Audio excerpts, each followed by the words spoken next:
Top of the morning, laddies and lassies. Yes, the leprechaun hat has been pulled out today for a special occasion. It's St. Patrick's Day, or at least, the run-up to it. Old Paddy, giving everyone a public holiday, and a good excuse to dress in green, and drink till our liver's content, all thanks to the Shamrock Saint.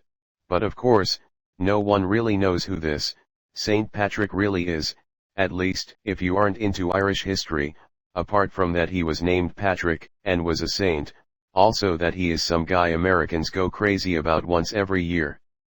If that's the case, let someone who doesn't celebrate St. Patrick's Day tell you who this man was, and why his name is carried on in good spirit among the majority of the English-speaking hemisphere. Saint Paddy was born sometime around 385 AD and somewhere in Roman Britain. It isn't specified where he is born for certain, but some traditions speculate that Patrick was born either in Ravenglass in Cumbria, possibly near Carlisle, or present-day Scotland or Wales. There isn't much about his family, other than he had roughly 5 sisters, his mother, his father who was a senator and tax collector, and his grandfather who was a priest. There isn't any surviving records of his younger years. It only really starts again when he was 16 years old. At this time, he was kidnapped from his family villa in Britain by Irish raiders, taken to Ireland where he was held as a slave for 6 years. During his time spent in captivity, he had begun to spiritually develop, claiming for the Lord to have given him mercy, on his ignorance in his youth. He would then strengthen his relationship with God through prayer, and convert towards becoming a Christian. Also during this time in captivity, he worked as a shepherd.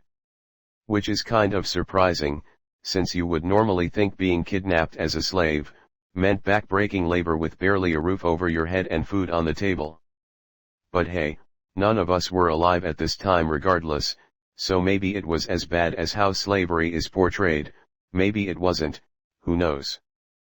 In his final days of captivity, Patrick believed to have heard God speak to him, or it could have been his captors, stating that he would soon be going back home, and the ship to take him back was ready to leave. So in that moment, he would flee from his master to run to a port close by, only 200 miles away. Luckily this otherworldly voice was correct, there was a boat, and it was ready to leave. All Patrick had to do was to get onto the boat, and to do so, he had to convince the captain of the boat to get on. After 3 long days traveling, he finally set foot back onto British soil, and returned home. But before returning to his actual home, he had all sorts of wacky and crazy adventures with his new followers from the boat.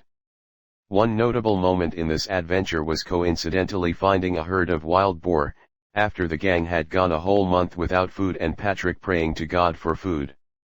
Anyhow, after such misadventures, Patrick finally returned back to his home somewhere in the aforementioned places, to continue to study about Christianity. Although, for a few years after he would always have visions, which to boil it down, was of a man who was carrying lots of letters, and had given one to Patrick, which was headed, "The Voice of the Irish," and would also imagine hearing voices from an ancient Irish forest, who would call out to him, saying, "We appeal to you, holy servant boy, to come and walk among us." After this Patrick had gone on to follow through with these visions, and traveled to Europe to study and become a part of the church, which had ordained him into priesthood. Now that he was a devoted Christian priest, he returned to Ireland as a missionary, to spread the word of the Bible and to convert the savages, to, well, Christianize the savages. But reaching his destination proved to not be all shamrocks and rainbows for Patrick, as sources claim that his first landing in Ireland proved to be a very unwelcoming return, and was forced to leave and settle somewhere further north of Ireland. Later on in his life he was charged against during a trial by his own newly Christian followers. We don't know what possible crimes he may have committed, but as a result of the trial, he had to return gifts given to him by people, and to stop payment requests for any baptisms and priest ordaining. So we can take a wild guess and say that he must have been charged with something financial related at most. Alas, to the hardship of his missionary duty in Ireland, he would eventually come out on top of all this. He was able to baptize thousands of people, and even ordain several more into priesthood for the Christian community. Even women who had converted became nuns, and of course, this helped spread Christianity over the island of Ireland. Oh, and Patrick also managed to convert sons of kings too, so that's pretty neat. He most likely kept doing his missionary work until death had finally caught up to him, at the ripe old age of 76, passing away on what is widely accepted date, the 17th of March. Which of course, is celebrated in his name. The holiday isn't just celebrated in Ireland however, as it is also celebrated in several other countries, such as the United States, Canada, Mexico, Panama, Haiti, Jamaica, Peru. Haha, just kidding about the second part, but here's a list on all countries who do celebrate St. Patrick's Day around the world, thanks to Irish immigrations that helped spread the holiday. But do be aware that not every country has the same celebratory tradition for such occasion. Some may go over the top about it, while others just do a simple deed to show their commemoration to Irish culture and history.